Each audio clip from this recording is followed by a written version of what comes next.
Hello and welcome back. Thank you, as always, for tuning in here today. Wherever you find yourself in your own journey, on your path walk, whatever you want to call it, welcome. There's a message for you here from the Holy Spirit. That's the reason why you've found this channel amidst all of the other channels, and maybe YouTube's algorithm suggested this to you somehow. I still don't really know how that works, but it does. Well, it's the Holy Spirit. Let's put it that way. You're here for a reason. And what exactly that is, I don't really know. But you will know when you hear the message. It will land for you.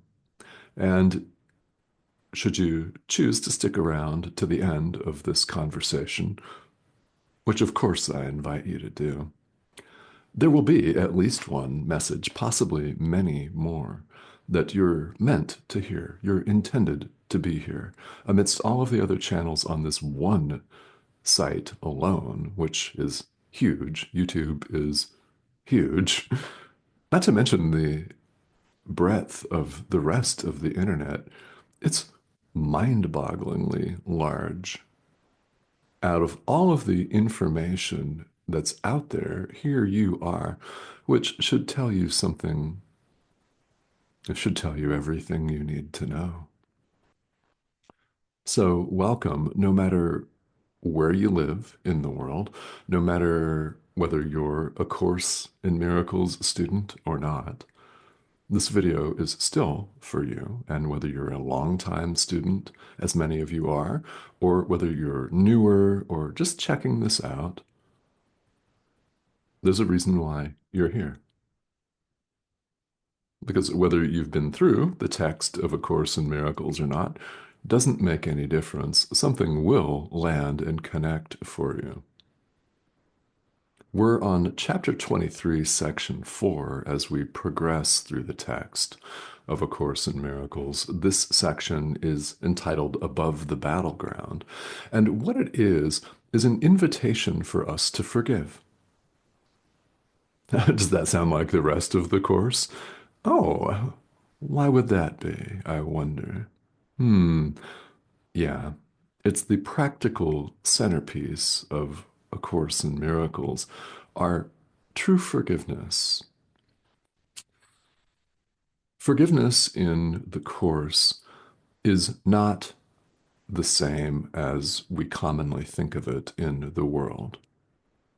What we commonly think of as forgiveness in the world will not help us to awaken. It won't help us to awaken at all because it stops at form. In other words, when we supposedly forgive in the world, we assume that one body, one person, has given offense against another person. The fundamental error here is that there's a separation involved in our thinking. It's the only error that needs to be corrected. It's the one error, separation, believing we're separate from our brother and believing we're separate from God. We are not, you know that. I know, you know that. Doesn't mean that that's not scary to hear for you. It's the ego that's afraid, always. Always. Any resistance that you may experience on this video or any time you study this material or any form of spirituality for that matter, any resistance is the ego telling you, don't listen to this guy. Don't listen to this course. It's too weird. It's too woo-woo and far out. It's too esoteric. Isn't it more comfortable on the couch scrolling your social media feed and poisoning your mind with judgment thoughts, hateful thoughts about your neighbor? Yeah, isn't he evil? Isn't she evil? Hmm. Don't you want to go back and keep judging? You know you want to. You know, that voice.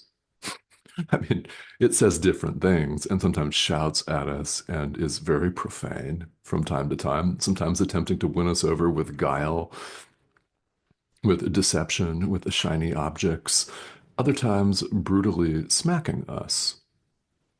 We all know this voice, and this conversation appears to be happening because we've listened to it. Done with that yet? Good. Here's what we do. Forgive. True forgiveness here in A Course in Miracles is very different from forgiveness here in the world. Forgiveness here in the world maintains a sense of separation. So, for example, when somebody does something that gives offense to someone, let's use the example of our parents, say our own mother. So, in my case, in this lifetime, I have lots of experience. Perhaps you can relate. Lots of experience with forgiveness as the world sees it, because she was a bona fide expert at this.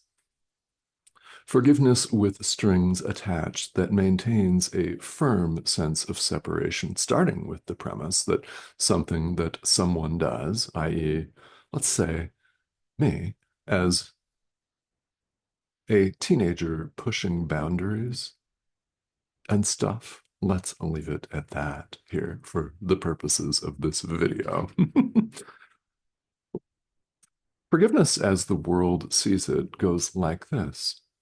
I do something teenager-esque, and my mom is offended by it, and she loudly and vehemently proclaims that I've offended her, given offense, transgressed. So she stoops, she deigns to forgive me just this once. However, she cannot resist the temptation to throw in, if you ever do this again, you little miscreant. Insert a different word for miscreant. Starts with an S in the English language, by the way. Should you ever do this again, you little miscreant, I'm going to ground you for all time. I'll cancel your birthday. You'll never drive your car again. There will be a host of consequences. And furthermore, I'm going to lord this over you. And anytime I think you need to hear it, I'm going to tell you how bad you were that time, how evil when you transgressed against me.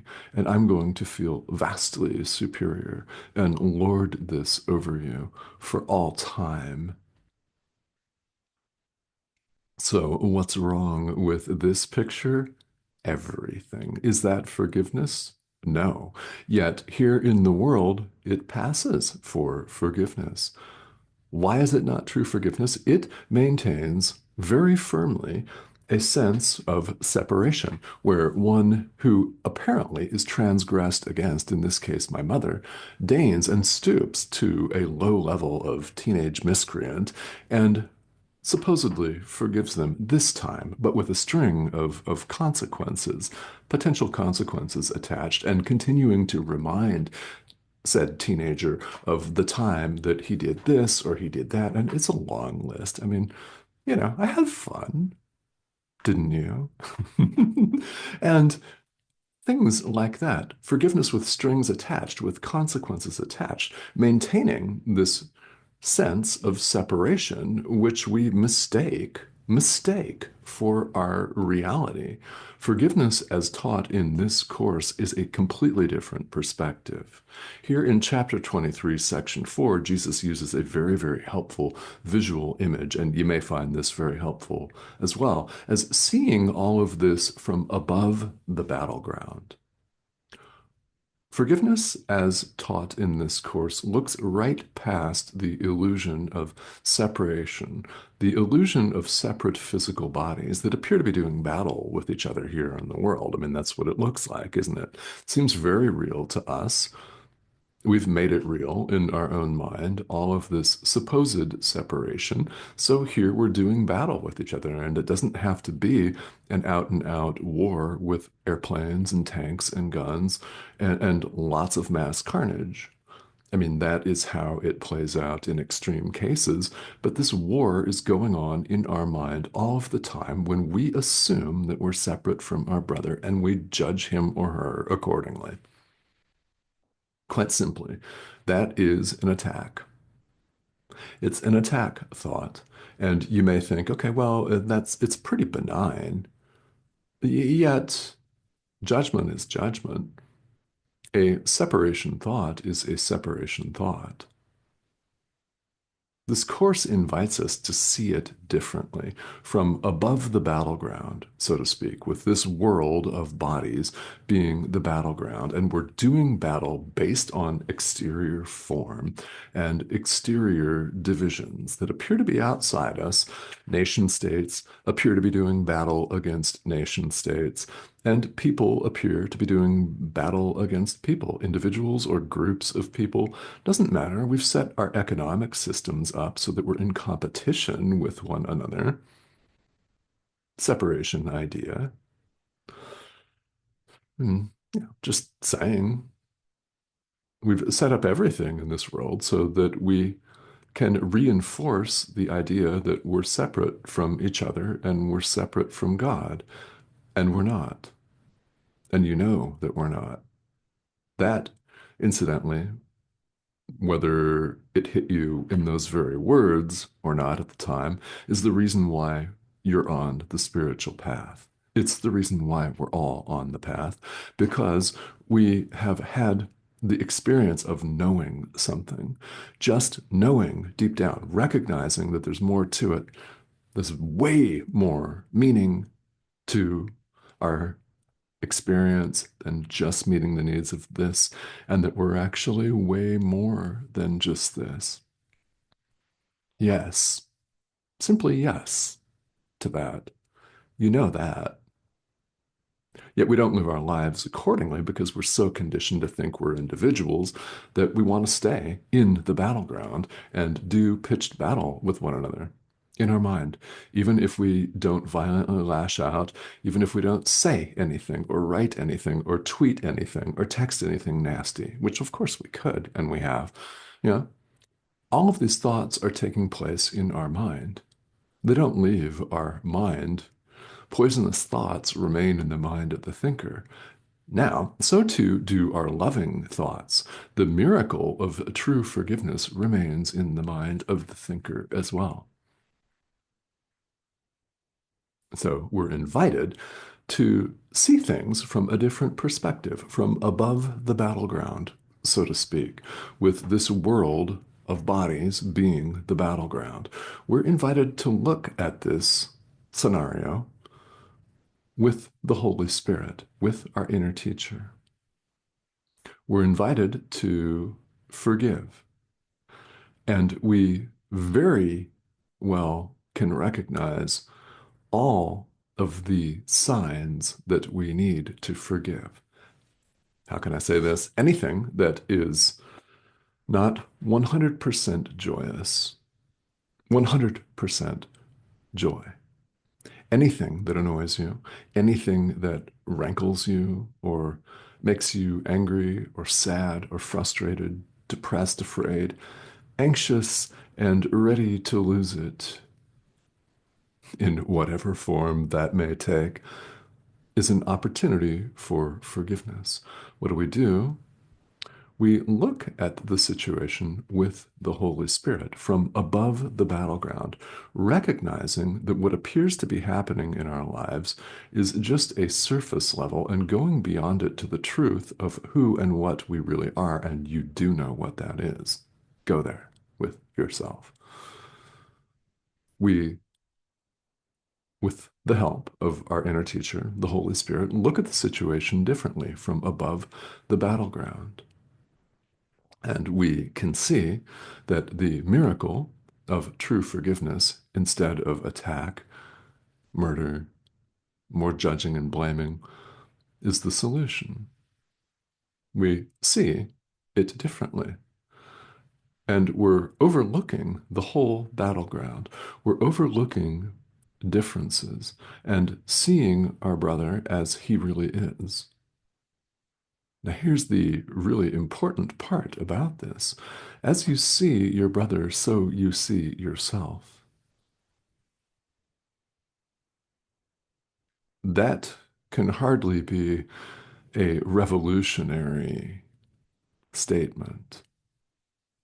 It runs throughout all kinds of different spiritual traditions. And it's true. As you see your brother, you see yourself. Why would this be? Quite simply, there is no separation of any kind. When you look at the world, you're looking at yourself. You're looking at the content of your mind. In fact, we're looking at the content of our one mind. As you see your brother, you see yourself. And what you think about your brother, you think about yourself. If you think hateful thoughts, you're hating on yourself. The ego doesn't want to hear that. Too bad. If, on the other hand, you think loving and forgiving thoughts and extend this love to every living thing, you're extending love to yourself. You're recognizing yourself for what you are. You're recognizing your brother for what he is, which is not a physical compound body that's 80% water and some bones and bags of tissue and stuff. When we look at the world through the lens of separation with the ego, we see only separation, separate bodies that necessarily have to compete for what we deem to be scarce resources on this wobbling, spinning ball of rock. And we've set our entire lives up that way. Yet we know there's a different way. Yes, there is. We're invited to view this entire situation from above the battleground and recognize that miracles are the solution. The miracle of true forgiveness, extending love to your brother. If you're newer to this course, you may wonder what it actually means by a miracle. Well, it's quite simply any shift, any change in our perception from looking at things with the ego to looking at them with the Holy Spirit. It's a shift from fear to love, from illusion to truth. Any shift at all, no matter how small, insignificant, and inconsequential it may appear at first, and it may seem really small, that is no less than moving mountains with your thought, walking on water, or being crucified and getting up, waking up, so to speak, and removing the stone in front of the tomb, walking around with people that you once knew 72 hours earlier and conversing. Simply smiling at your neighbor and wishing them good morning or extending a loving thought is just as big a miracle. Any shift at all, which makes you a miracle worker. Maybe you've never considered yourself to be that before, thinking that miracles have to be like walking on water or raising the dead. You don't have to raise anyone from the dead. You simply have to forgive what's right in front of you right now. That is just as miraculous. So we're invited to take a look at our lives, at our experience this way, from above the battleground. It's an invitation, it's a constant invitation, and much can be said about true forgiveness here. And in this video series, what we frequently do is return to the subject again and again One of the reasons that we do this is that this series of videos has been ongoing for the last 4 years at the clip of several videos appearing on this channel every week. So, well, that's a lot of content. And so that you don't have to scroll back a year or two to find standalone videos on true forgiveness, miracles, and topics like that. We interject them periodically here in the flow of these lessons, in the flow of these conversations. We're going through the text of A Course in Miracles, and it's pretty much going a couple of paragraphs at a time. And the material is, well, it's very deep. And the repetition, which is built into this and all spiritual traditions, is 100% necessary because we've been so conditioned to think of ourselves as individual self-sustaining survival units, an ego, that we slip right back into that. We slip right back into our judgment, don't we, all the time, and catch ourselves as often as you notice, as often as you become aware that you're judging or that you don't feel good. Bring your awareness back to the practice of true forgiveness, of what's right in front of you, and rinse, repeat, rinse, repeat. As you begin to do this, you realize you are looking at the situation from above the battleground, and you don't see it the same way. There's very little else we could actually say in words about that. It must be experienced, and it can be. And if you've done this before, you know very well that it can be. So that's our invitation. Look at all of this with the Holy Spirit. The Holy Spirit is not some foreign outside power. The Holy Spirit is part of our mind. We can ask this part of our mind for guidance. That's an invitation too. So I thank you, as always, for tuning in.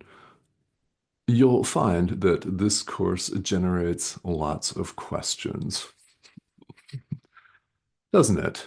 So, in this regard, it's no different from any other spiritual tradition. Really, it's not. Spirituality in general is a process of deep self-inquiry, and this course is no different. So, if you have questions, please feel welcome to ask them. I do check the comment thread here on YouTube with some frequency, so I will see questions and comments. Even if you just wish to pop in and say hello, then I'd love to hear from you. Please go ahead and do that.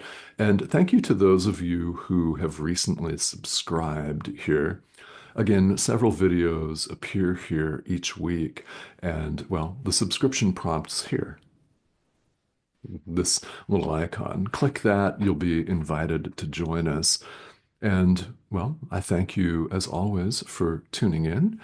And again, I welcome any and all questions about A Course in Miracles, about spirituality in general. I'm certainly here to help and to serve as a guide for you. So, yeah, questions if you've got them. All right. Thank you. I'll talk to you soon.